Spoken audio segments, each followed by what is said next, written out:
Assalamualaikum warahmatullahi wabarakatuh. Perkenalkan, nama saya Wahyu Nulandari dari kelas 2H Budidaya Ternak jurusan Peternakan. Terima kasih atas kesempatan yang telah diberikan. Pada video kali ini saya akan menjelaskan mengenai kesejahteraan hewan untuk memenuhi tugas mata kuliah kesejahteraan hewan itu sendiri. Hewan memiliki peranan penting dalam kehidupan manusia. Karena dengan itu manusia perlu menjaga dan merawat hewan. Nah, untuk menjaga dan merawat hewan, tentu kita perlu mempelajari apa itu kesejahteraan hewan. Kesejahteraan hewan berbicara mengenai kata sejahtera. Kata sejahtera dalam kesejahteraan hewan adalah kualitas hidup berupa elemen yang berbeda-beda seperti kesehatan, kebahagiaan, umur, dan tingkatan-tingkatan lainnya. Secara istilah, kesejahteraan hewan berupa sikap atau tingkah laku manusia terhadap hewan itu sendiri. Nah, dengan definisi dan istilah tersebut dapat kita simpulkan bahwa kesejahteraan hewan atau sering dikenal dengan animal welfare adalah keadaan di mana kebutuhan hidup alami hewan terpenuhi yang mempengaruhi tingkah laku, fisik, dan mental hewan itu sendiri. Nah, adapun sasaran dari animal welfare atau kesejahteraan hewan adalah semua hewan yang berinteraksi dengan manusia, di mana intervensi manusia terhadap hewan sangat mempengaruhi keberlangsungan hewan. Dalam artian bukan hewan alam, contohnya hewan ternak, hewan pekerja, dan hewan kesayangan. Masih berbicara mengenai kesejahteraan hewan. Nah, ada 5 prinsip yang harus kita terapkan untuk memenuhi kesejahteraan hewan. Prinsip tersebut dikenal dengan 5 freedom atau 5 kebebasan. Yang pertama yaitu ternak bebas dari rasa lapar dan haus. Di sini diperlukan penyediaan pakan dan air minum yang maksimal atau terpenuhi untuk menghindari rasa lapar dan dari ternak.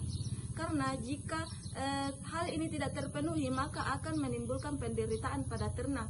Yang kedua yaitu ternak bebas dari rasa tidak nyaman atau tertekan. Nah, prinsip ini perlu kita terapkan dengan penyediaan kandang dan pola pemeliharaan yang baik, di mana karena jika hal ini tidak terpenuhi maka akan menimbulkan reaksi terhadap psikologis ternak. Yang ketiga yaitu ternak bebas dari rasa sakit, cedera, dan penyakit. Nah, prinsip ini dilakukan dengan penanganan atau pencegahan penyakit atau treatment yang cepat dan tepat untuk menghindari terjadinya penyakit pada ternak yang dapat menular ke ternak yang lainnya atau ke manusia itu sendiri. Nah, yang keempat yaitu ternak bebas mengekspresikan tingkah alaminya. Di sini perlu kita penyediaan fasilitas dalam artian ternak bebas bertingkah laku sesuai dengan apa yang mereka inginkan. Kelima yaitu ternak bebas dari rasa tertekan atau rasa takut. Di sini perlu tingkah laku manusia terhadap hewan yaitu sebaik mungkin atau tidak menyakiti hewan itu sendiri yang mengakibatkan ketakutan ternak terhadap hewan. Dalam kesejahteraan hewan atau animal welfare ada undang-undang yang mengatur tentang hal tersebut, yaitu Undang-Undang Nomor 6 Tahun 1967 Pasal 22. Pemerintah menetapkan ketentuan-ketentuan yaitu pertama, tempat dan perkandangan, kedua, pemeliharaan dan perawatan, ketiga, pengangkutan, keempat, pemanfaatan dan penggunaan, kelima, yaitu cara pemotongan atau pembunuhan. Beralih ke hewan laboratorium. Apa itu hewan laboratorium? Hewan laboratorium adalah hewan yang dipelihara khusus untuk dijadikan bahan percobaan, pengujian, penelitian, pengajaran, dan penghasil biomedik atau menjadi model penyakit manusia. Sedangkan kesejahteraan hewan di laboratorium adalah kondisi di mana hewan dipelihara khusus untuk tujuan dan percobaan lain-lainnya. Nah, beralih ke kesejahteraan hewan. Adapun manfaat kesejahteraan hewan terhadap manusia yaitu pertama, meningkatkan rasa kasih sayang manusia terhadap hewan. Yang kedua yaitu memudahkan dalam bekerja karena hewan tidak lagi beringas. Yang ketiga yaitu meningkatkan atau menghasilkan produk yang lebih berkualitas. Yang keempat meningkatkan harga jual terutama di produk peternakan. Selanjutnya yaitu penjelasan mengenai 5 freedom salah satu kandang. Nah, di belakang saya sudah ada kandang ayam petelur. Setelah mengamati kandang tersebut, menurut saya kandang tersebut sudah memenuhi atau termasuk ke dalam 5 freedom. Karena kandang tersebut telah menerapkan prinsip five freedom, seperti yang pertama yaitu bebas dari rasa lapar dan haus. Hal ini dilakukan dengan pemberian pakan, makan, dan minum yang tepat, higienis, dan memenuhi kandungan gizi sesuai kebutuhan masing-masing ternak. Pemberian pakan ini dilakukan 2 kali sehari, yaitu pada jam 7 pagi dan jam 3 sore.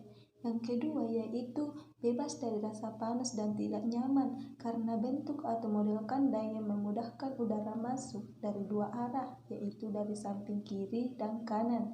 Hal ini terbuat dari jaring-jaring besi dan dilengkapi dengan kipas sehingga membuat ayam tersebut tidak kepanasan. Yang ketiga yaitu ternak bebas dari rasa sakit, luka, dan penyakit.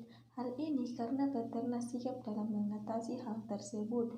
Jika ternaknya terserang penyakit, maka peternak dengan cepat memberikan jamu atau obat-obat yang diperlukan. Nah, yang keempat yaitu bebas mengekspresikan perilaku normal. Karena kandang ini telah dibuat sesuai dengan ketentuan yang ada. Nah, yang terakhir yaitu bebas dari rasa takut dan stres. Hal ini karena kondisi kandang yang jauh dari pinggir jalan raya, sehingga ayam tidak perlu khawatir terhadap suara bising kendaraan. Selain itu, ayam tersebut tidak diberikan tekanan atau gangguan-gangguan yang dapat menyebabkan ketidaknyamanan dan juga bebas dari penderitaan. Itulah tadi tipe kandang ayam petelur yang menurut saya masuk ke dalam five freedom. Nah, sebagai akhir dari video ini, saya akan menerapkan alasan saya masuk ke jurusan peternakan. Yang pertama yaitu karena pada dasarnya saya menyukai hewan atau ternak. Yang kedua, jurusan peternakan ini adalah usulan salah satu dari keluarga saya yang mengatakan peluang agribisnis peternakan itu sangatlah baik.